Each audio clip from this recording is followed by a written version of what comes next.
بسم الله الرحمن الرحيم صاد والقرآن ذي الذكر. دي سورة تا سورة صاد وي ذکر چی د سورت په شروع کې په حروف مقطعات کې صاد راغلي. دا سورت مکی سورت دی د هجرت نو وړاندې نازل دی. په اعتبار د ترتیبی قرآنی سره دا سورت 38 دی، د نازلې دو په لحاظ سره هم 38 دی. د مخکې سورت سره ربط او مناسبت دا دی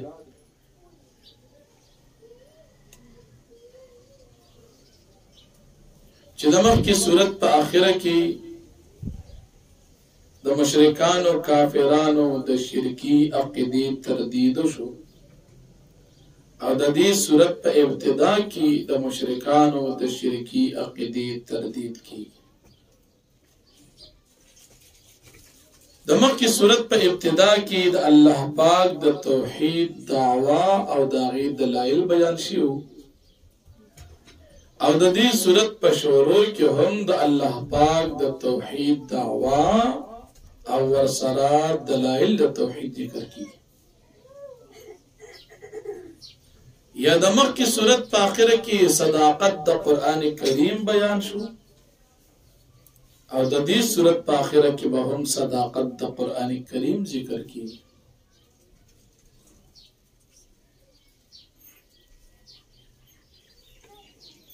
د سورت اولنی رکو شان نزول د دې داسې ده.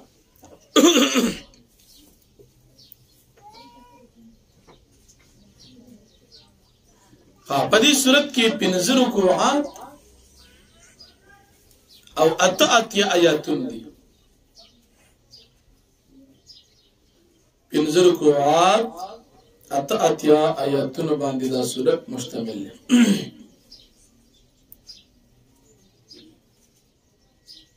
شان نزول د اول رکوع داسې دی.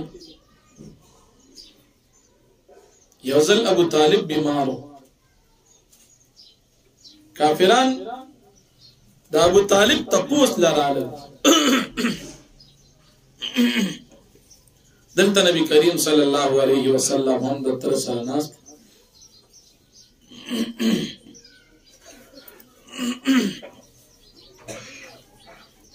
کافران ابو طالب ته شکایت وکړه چې ستا دا اوراره زمونږ د بوتانو بد وي، زمونږ بوتانو پسې خبرې کوي.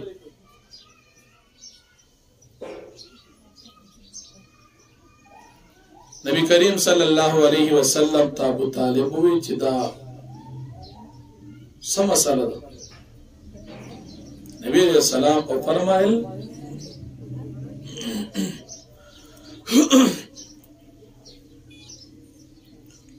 چې زه دې ته یوه کلمه ښیم، که دا کلمه دې وویله نو ټول عرب به د دې تابعدار شي، او عجمي خلک به ټول دې ته فدیې ورکوي. ابو طالب صرف یوه کلمه، نبی علیہ السلام وفرمایل او یوه کلمه، او هغه کلمه دا د لا اله الا الله محمد رسول الله. کدا کلمه دی خلق اویلا د ټول خلق به دی تابعدار شي، عرب به تابعدار شي او عجمیان به ته ټیکسونه ورکړي. کله چې مشرکان د ابو طالب خوا کې دا خبره وره چې دی خدا خبره وکړه، کافرانو وی دا مونږ چرته منو، مونږ د سر چرته اورېدلې نه دي چې خدای یو دی. دا خبره ته د ځان نه کې چې خدای یو دی. او بیا د کافرانو د دنیا دا ټول کارونه به یو خدای څنګه کوي؟ خدای یو نه دی، خدایان ډیر دي، څه کارونه کوي څه کارونه کوي، خدای یو نه دی.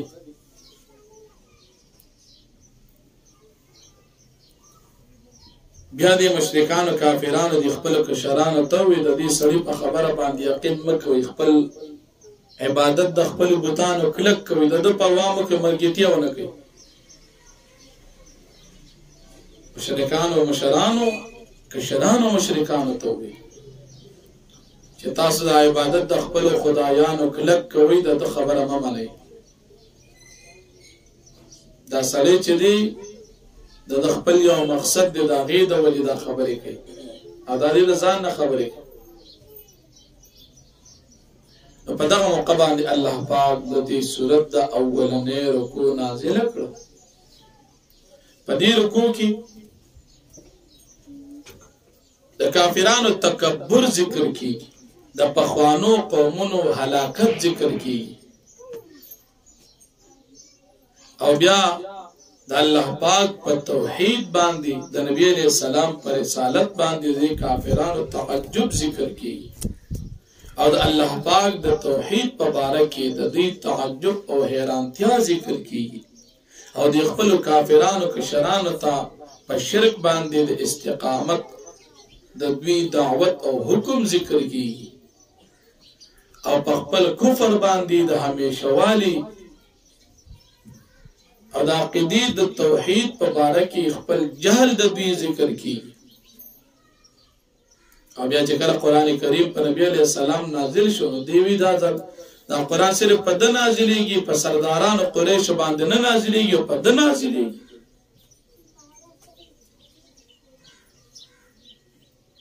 او بیا د نبی علیہ السلام نه دې فرمایشي معجزې وغوښتې چې د هغې ذکر مخکې بار بار ذکر شوی دی. او بیا د نوح علیہ السلام، هود علیہ السلام، او د موسی علیہ السلام، صالح علیہ السلام، لوط علیہ السلام، شعیب علیہ السلام د قومونو د هغې مختصر انجام ذکر کی. نو فرمایي صاد الله پیږي په معنا د دې حروف باندې، والقرآن د ذکر قسم دی په دې قرآن چې خاوند د نصیحت دی. بل الذين كفروا في عزة وشقاق، بلکې کسان چې کافران دي په تکبر کې او په مخالفت کې دي. کما لکنا من قبل من قرن، ډېر زیات د کله موږ هلاک کړي د قومونو نه فنادوا په دې فریادونه وکړل ولا تحین مناس، او نو د دوی دپاره په وخت کې زید خلاصي. واجب جاء منذر منهم، او دې تعجب کې په دې چې کله راشي دوی ته پیغمبر د دوی نه وقال کافر، وایي دا کافر هذا ساحر کذاب، دا جادوګر دی او دروغجن دی. نعوذ بالله. اجعل آلهة اله واحده، آیا دې پیغمبر جوړ کړ د ډېر خدایان نه یو خدای. ان هذا لشیء عجاب، دا خو یو ناشنا خبره ده. وانطلق الملأ منهم، او روان شول سرداران د کافرانو د دوی نه، د مجلس د ابو طالب نه، او سیوی انمشو زی تاسو وصبروا علی آلیاتکم، و تاسو صبر کی استقامت اختیار کی د خپل خدایانو سره. ان هذا لشیء یراد، یقینا دا دی چې تاسو ته دعوت د عقیدې د توحید درکې دا یو څیز دی چې د خپل اراده ده. ما سمعنا بهذا في الملة الآخرة، من ندخ اوریدل دا خبر عقیده توحید په پخوانی دین کې. ان هذا الا اختلاق، نه دا مگر د ځان جوړه شوی خبره ده. او انزل علیه ذکر من بیننا، آیا نازل شوی په د باندې قرآن زموږ په منځ کې، بل فی شک من ذکری، بل لما یذوقوا عذاب، بلکې دوی په شک کې زموږ د قرآن نه. بل لما یذوقوا عذاب، بلکې ترسا دی لا نه دي سکلی زما عذاب، زکه دوی دا شک کې پراتري. ام عندهم خزائن رحمت ربک العزیز الوهاب، آیا دوی سره خزانه د رحمت د رب ستا العزیز چې غالب ذات، الوهاب وهاب ذات، دوی سره خزانه دي. ام له ملک السماوات والارض ما بینهما، یا آیا دوی سره بادشاہی د اسمانونو د ځمکو ده، وما بینهما چې ما بین دی دواړو کې. فلیرتقوا فی الاسباب، پس پر دوی دي اوخیږي پاس باب سره. جند ما هنالک معزوم من العذاب، دا یو لښکر ته د شکست خوري. دا جند ما هنالک، دا یو لښکر دی کمزوري حقیر. هنالک دغلته معزوم من العذاب، د شکست خوري د جماعتونو نه. كذبت قبلهم قوم نوح وعاد وفرعون ودلو تاب تكذيب کړو قرآن دی دوی نه قوم د نوح علیه السلام عادیانو او فرعون چې خاوند د میخونو وثمود سمودیان وقوم لوط قوم د لوط علیه السلام واصحاب الایکه او خاوندان د بن یعنی د شعیب علیہ السلام قوم ولایک العذاب دا جماعتونو ان كل الا كذب الرسل فحقا نو دا ټول مگر دی تکذیب کړو پیغمبرانو په ثابت چې په دې باندې عذاب زما وما ينظر هؤلاء الا ساعه واحده ما لا من فواق په مخکې رکوع کې د مجرمانو انجام او سزا بیان شو اوس په دې رکوع کې هم د مجرمانو انجام او سزا ذکر کی دا مشرکان کافران ایمان نه وروړي دی انتظار نه کی مگر دا یوي چې خو چې کله چې چغه په د عذاب راشي بیا به دی ایمان نه قبلي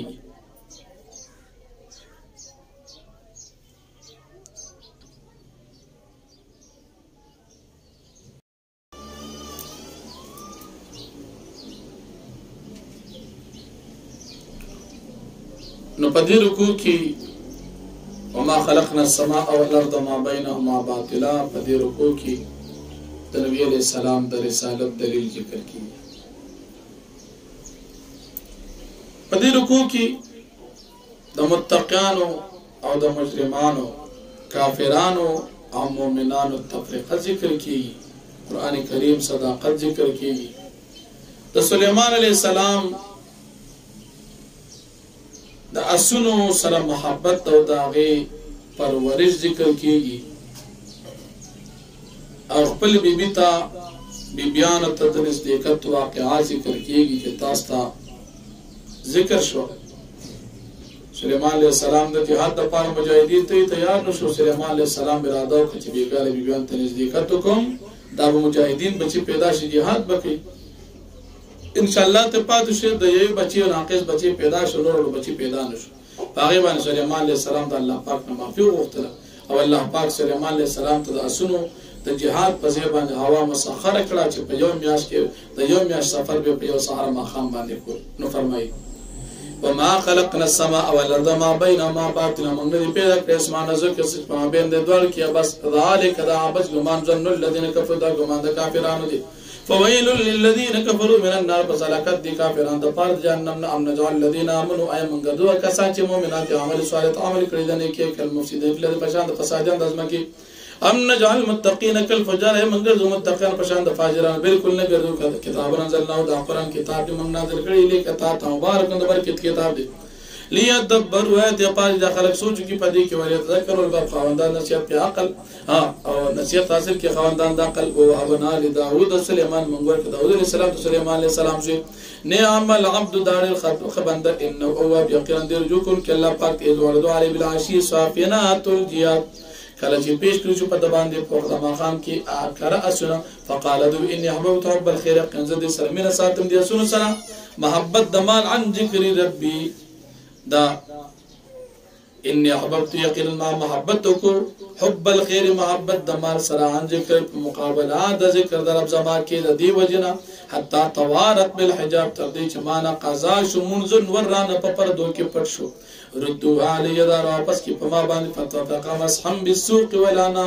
پس دو شروع شو چې مسکولی فلا سرا بالسوق په پنده ولا نا په پسټونو ورقه فتن سليمان فتاقي سم امتحان په سليمان عليه السلام ورکنا علی کرسی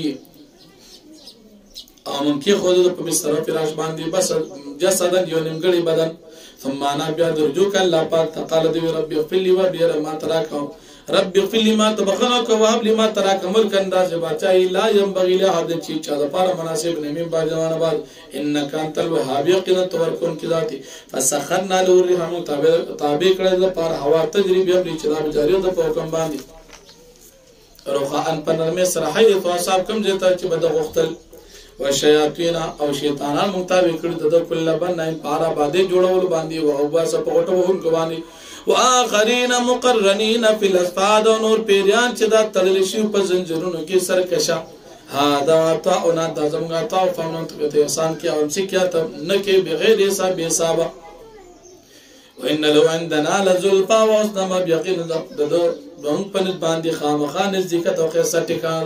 وذكر عبدنا ايوب فمخکې رکوع کې د نبی رسول الله د رسالت دلیل او په دې رکوع کې هم د نبی عليه السلام د رسالت دلیل ذکر کی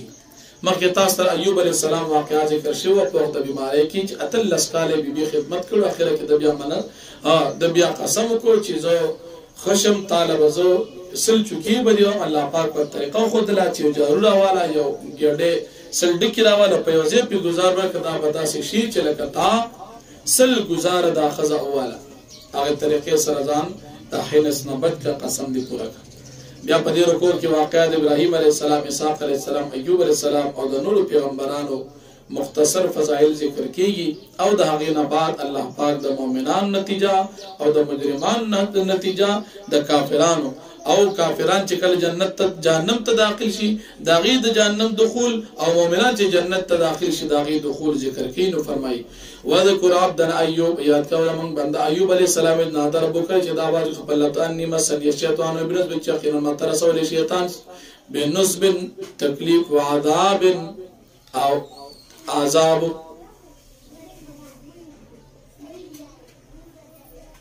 اركض برجلك هذا مختصر بارد وشراب شیطان ته نسبت په دی وجه کې چې شیطان ویلو چې د ایوب علی السلام ستاسو عبادت ذکر کوي چې تا ول نعمتونه ورکړي دي الله پاک ته نعمتونه واغې تکلیف شو اركض برجلك توها پخپل خپبان ازمکه هذا مختصر دا چې نتر وتا ساده غسل د پاره د باردن یخه او شراب د سپل لپاره او ابنا له والو تمام رحمت منا منور کده ته آل دته او پشان د دوی سر رحمت خپل جانبنا او ذکر علی للباب د نصیحت د عقل مند خلق لپاره خود به دې کا جو سنه تو اخره جارو فضرب بي پستوا پدی بندا بي ولا تحنس او ځان مګناګاروا ان وجدنا صابر يقين محمد ایوب علیہ السلام صابر نے عمل عبد خبردین او یقین دی رجوع کن کہ اللہ پاک تا واذكر عبادنا ابراهيم اسحاق ويعقوب يتقبل بندگان ابراهيم علیہ السلام اسحاق علیہ السلام يعقوب علیہ السلام قل ايد والابصار خاوندان دلاسونو د خوسترګو د عقلو ان اخلصنا بخالصه ذکر الدایق من خالص کړي دي فخالص کول سره ذکر الدار او فخویدا یا پیاد د اخرت سره وانه عندنا لمن المصطفين الاخيار او یقینا دوی چې دي زموږ په نسبت باندې د مختار او غوره بندگان ندي او اسماعیل او اسحاق الکبر او د یاد کې اسماعیل السلام علیه السلام ذکر علیه السلام او کله من الخيرات ټول د بهترین خلقو هاذا ذکر د قران نصیحت او ان للمتقین او ذو یقین تقان د پاره بهترین خیسه ټکانه ده جنات یادن جنت د همیشوالی مفتحتن چې دا به کلوکړي شي لهم ابواب د دې د پاره جنت دروازې متکئین فیها الله متکئین فیها دیو تکیا لګور کی په دې جنت کې دعون فیها دی بد غواړي په دې جنت کې فاکهه میوه کثرت دي او شرابونه وان قاصرات الطرف اطراب او د دوی سره داسې وینځي داسې خوري بوي چې کتهون کې د نظر وی اطراب او همزولي بوي هاذا ما توعد للمصاب دې تبریدا تاسو وعده کول شي په ورځ قیامت باندې ان هذا لرزقنا ما له من نفع یقینا دا زمونږ رزق دی نشته د پر ختمېدل هذا وان للطاغين دا خو د جنتیانو لپاره وان للطاغين شر ما یقینا د سرکش د پاره بد زید ورته دی جهنم یسلونا فبسل بهذا دی بداخلي کې دی جهنم ته ډیر بد ټکانه ده هذا فليذوقه حميم وغساق پس دی بسکی په دی جهنم کې حمیم گرمی وبو وغساق او د جهنم یا نو وینځوي واخر من شکل ازواج او نور قسم عذابون او تکلیفنا هذا فوج مقتحم معكم دا یو ډلوي مقتحم معكم چې داخلي کې به دوی سره جهنم تا لا مرحبا بهم دی باندې خوش خبری نه خوشالي نه خوش آمدید ور انهم صالحون یقینا د داخلي جهنم تا قالوا دی وي بل انتم بل تاسو لا مرحبا بكم نبي خوش خبری پتا سبان انتم تاسو قدمتموه لنا تاسو وړاندې کړي قدمتموه لنا وړاندې کړي زموږ د پاده عذاب فبئسل قرار پس دا ډېر بد دی د مطلب دي کشران کافران مشران کافران په اختلاف قالوا دی وی ربنا رب زمنګ من قدمنا هذا چارا مخکې زموږ د پاده عذاب فزيد عذابا ضعفا في النار زیات د پاده عذاب په جهنم کې وقالوا دی وی ما لنا سجدمو د پاده لا نرى رجالا كنا من نمنا غسري چې موږ او نعد من الشات چې موږ حساب بد خلقنا اتخذنا سخريا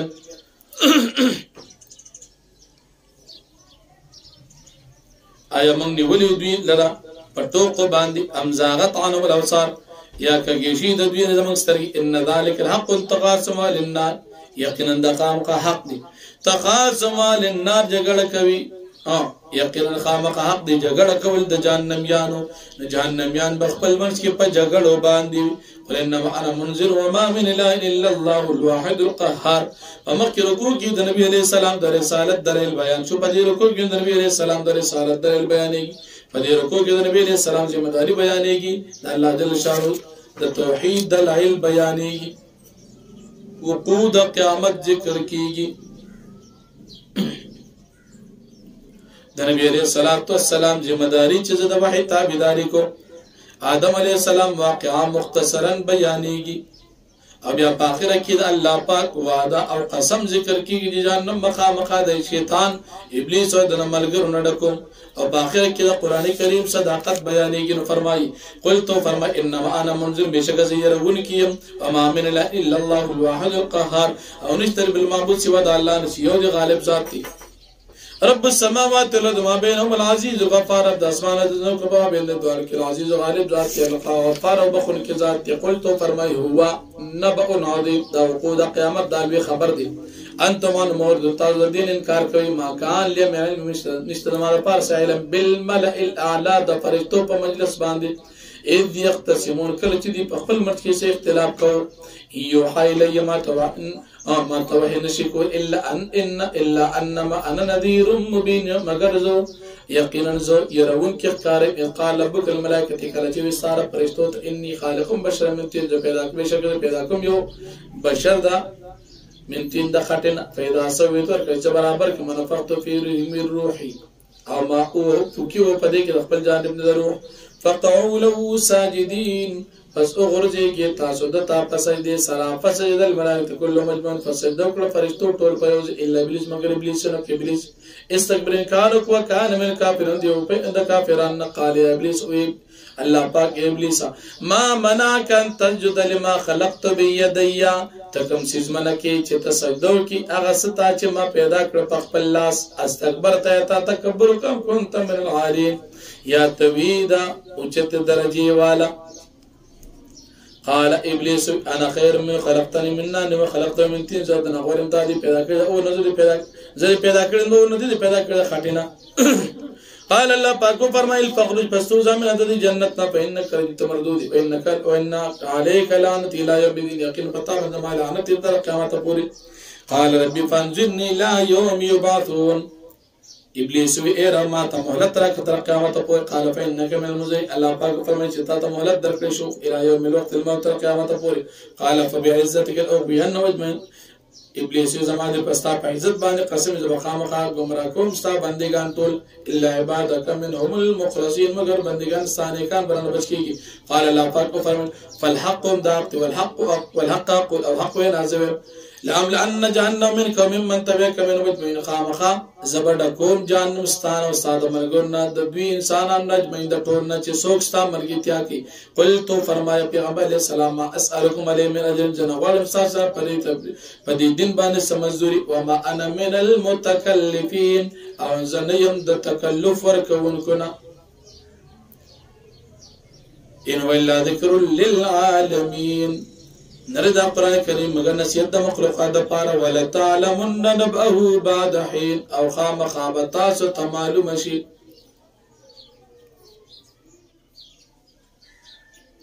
نبأه پخپل خبر باندې حقیقت د قرآن باندې بعد حين پس د سو وخت بعد بتاست معلوم شي چې د قرآن عمل کول څومره فائدہ ورکوي په قرآن کریم باندې انکار کول څومره نقصان کوي